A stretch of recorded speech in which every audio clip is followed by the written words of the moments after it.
I never discussed my thoughts on the Steven Universe Season 5 finale on this channel because I was in the middle of a depressive hiatus, but the short of it is that I liked a lot of the small individual moments, but then when it came to the overarching narrative and the whole cohesive experience, oh no, I was underwhelmed and let down.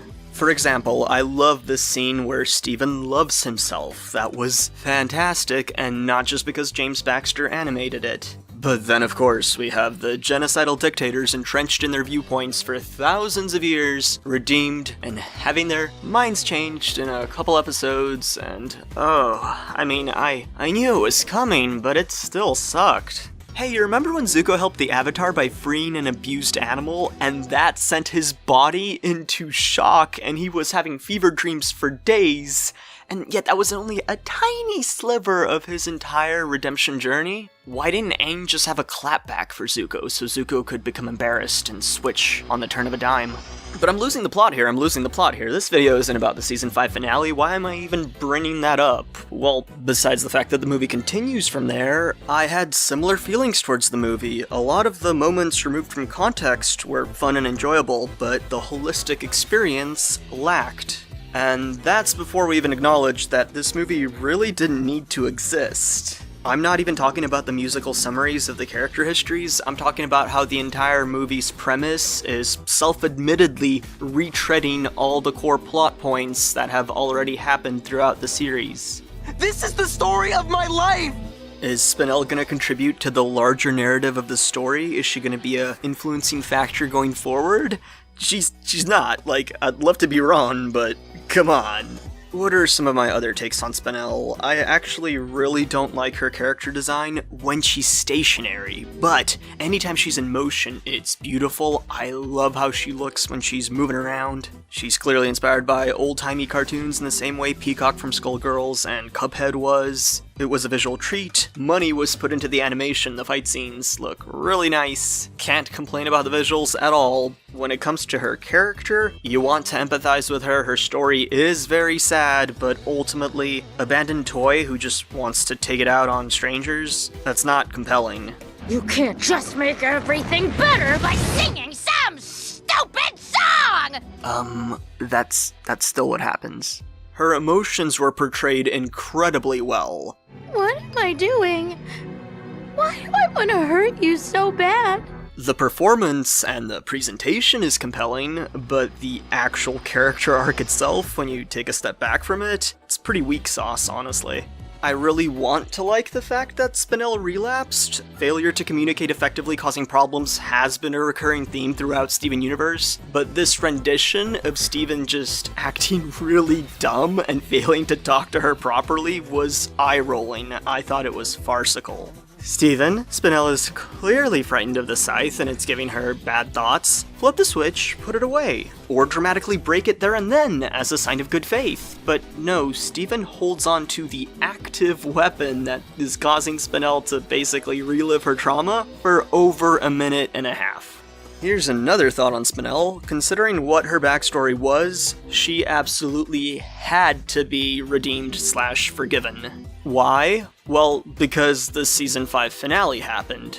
Alright, imagine this, right? We have a galactic empire with genocidal dictators eliminating life across the galaxy for thousands of years, who get redeemed in just a couple episodes. Can you imagine if directly after those events, the Crystal Gems have to put down somebody who was a victim of abusive neglect to the point that it broke her mind? Those with absolute power who have committed countless atrocities have a path toward redemption, but those at the absolute bottom of society who are seen as things more than they're seen as people, those don't? That would just be one big pile of woof. If you thought there was a chance that Spinel wouldn't be forgiven, I feel like you haven't paid attention to the themes that Steven Universe has derailed itself with, honestly.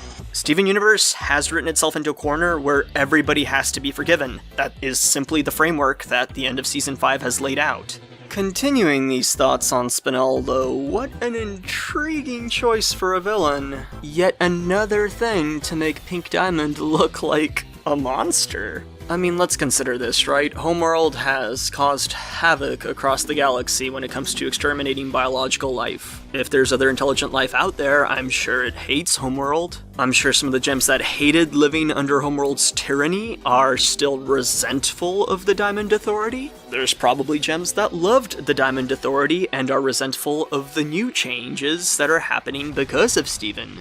If we need a big bad angry villain, there are so many potential choices. We could have somebody come to Steven asking him to turn on the diamonds, or else we could have somebody come to Steven trying to get revenge for what he's done to the diamonds. Instead, we get a gem built to be a toy that's been deceitfully abandoned to a horrific extent. Did Pink Diamond just flat out forget about her, or did she think the risk of trying to go get her was way too great and not worth it once the rebellion was over? We don't really know. Pink Diamond is dead, Rose is dead. It is so easy to now channel fan anger and fan ire at Pink Diamond, who is no longer there to do better or to improve as a character. I'm gonna put this take out there. Pink Diamond now basically exists as a scapegoat for fans to channel their anger toward, while the other diamonds have been swept under the rug, cause look at them, aren't they adorable? They're like aunties, or like grannies, they're granties. Look at how much they adore Steven. We're okay with them now. Pink Diamond though, what a monster. It's not like the other diamonds raised her into this hierarchical culture of imperialism where you see things as below you and dispensable. It's not like they had any part in her upbringing. Oh wait!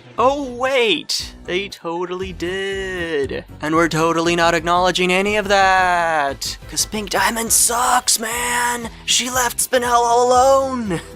I am being overly facetious and reductive on purpose here, for comedic effect mostly, but the point nonetheless stands that it's kind of a disturbing trend how the person who started the entire rebellion against the galactic tyranny that exterminates life to further propagate their own, she's been railroaded into this target of ire while the other diamonds are getting a pass. Steven Universe seems really afraid to tackle the entire subject of systematic injustices. That's why we've just swept through it all in the course of 2 years and are just expected to assume, yeah, the diamonds are doing their best, they're doing fine.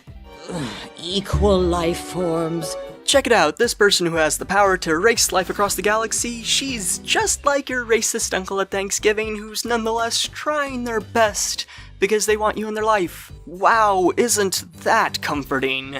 I may as well segue off the topic of the diamonds into my next thought. Steven seems to have kinda switched roles with White Diamond, although it's not one-to-one. But before Blue and Yellow were in White's shadow, they wanted to do right by her, they wanted White to be pleased with them, they behaved in a manner that they thought White would most prefer. Now all three diamonds are trying to live in Steven's shadow and just want to do whatever it is that will please him because they adore him ever so much. He is the center of their universe. Who needs morals when you can have the appreciation of your beloved? And Steven is just like, yo, I need some space. Can you guys leave me alone? Which is exactly what White Diamond used to do. She used to just barely interact with the others and shut herself away from them. And Steven's now trying to do the same thing. I thought that was, kind of troubling, honestly, but I don't think it's gonna be acknowledged by the series. I hope I'm wrong. We'll see. We'll have to see. As far as nitpicks and contrivances in the movie go, there are so many, and I don't want to spend all day at it. Do I need to get the diamonds? You're the one with healing powers. If anyone can fix this, it's you. That one made me do a double take. Like, excuse me? There's countless nitpicks to be made about the drill plot device. Feel free to go wild on my behalf in the comments. I'm sure there'll be counter nitpicks and counter nitpicks and counter nitpicks and so on and so forth, but the biggest one that I will cover is the fact that the goddamn thing explodes at the end. All the ooze is delivered to the Earth that's supposed to kill the whole planet, and it doesn't matter. It didn't matter, there weren't any stakes. Rewatching this movie is really awkward because you retroactively know that there were never any stakes. It didn't matter. It's nothing some handiwork and kisses from Steven can't fix, apparently. Different topic altogether, Garnet's son after she fuses but still lacks memories is really weird. Isn't it love?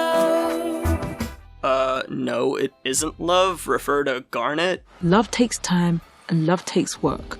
I wanted to relish in these cool visuals, but I was too distracted by how Ruby and Sapphire have been together for only like an hour, and yet we're calling it love apparently, when their memories still aren't back? The lyrics botched the experience. Before I get back to Spinel and how the movie concludes, I pretty much have to talk about Steg, don't I? My very first initial gut reaction was like, wow, is this my new favorite fusion? He's flippin' awesome! And then my closely followed secondary gut reaction was, wait a second, why is the fusion that's representation of the love between father and son eye-fucking the audience? He's a suave rocker with an Adonis body because Greg and Steven view each other like total rock stars. They both think each other is the absolute coolest. But the sexualization, and you can't say there wasn't some sexualization here, was really fucking weird. I mean, he's literally portrayed to titillate Pearl back to recovering her memories, which, oh boy, that's a whole other can of worms. You know, a bunch of people now want to be topped by a son-father combo, and that's just, Fusion is a conversation, but is this the conversation we're supposed to be having about Steg? That a child and his father together are a sexual tyrannosaur? If the bond between father and son, pelvic thrusting their way into your heart, didn't make you feel a little uncomfortable, well, okay, but you gotta admit, there's at least some potential room for yikes in the portrayal of this fusion.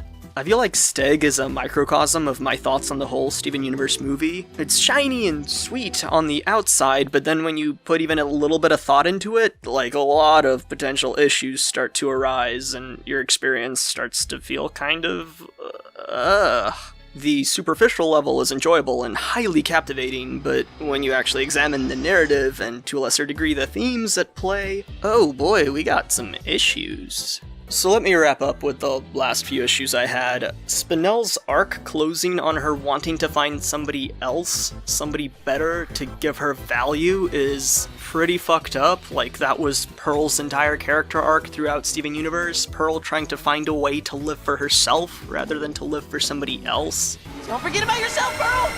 I do it for me! And here Steven is like cheering Spinel on to find a substitute instead of trying to live life for her own sake. You just need to find someone.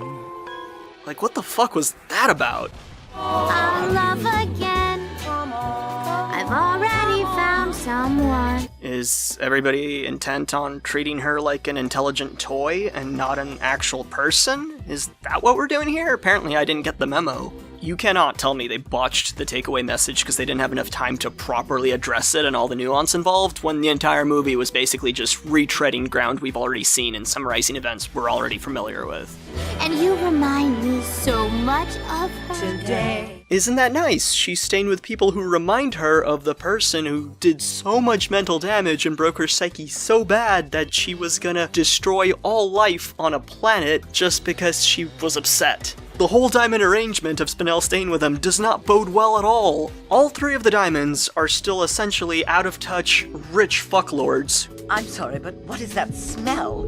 Wow, would I be so worried of Spinel breaking her psyche even further by staying with him and risking getting re-traumatized. Yellow Diamond legitimately belly laughed at Spinel's trauma. Only 6,000 years! It's true, that's nothing! Why is she gonna stay with them? Oh my god. I mean, we know why she's gonna stay with them. It's because Steven doesn't want them around, and this is the easiest way to get rid of them. As an audience, we're being told in this metatextual manner that, like, hey, everything's gonna be fine, don't worry about it, it's a happy ending, but everything we've seen should imply otherwise. It's just so hand-wavingly callous and dismissive. There was zero finesse to the writing for the ending portion. The Steven Universe movie was so concerned with feeling good and looking good and sounding good that it forgot to ask whether its underlying narrative and all the implications involved were actually good. No! I'm not good at all!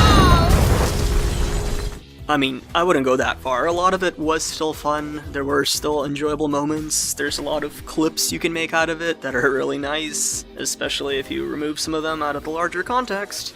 But yeah, I didn't like the Steven Universe movie.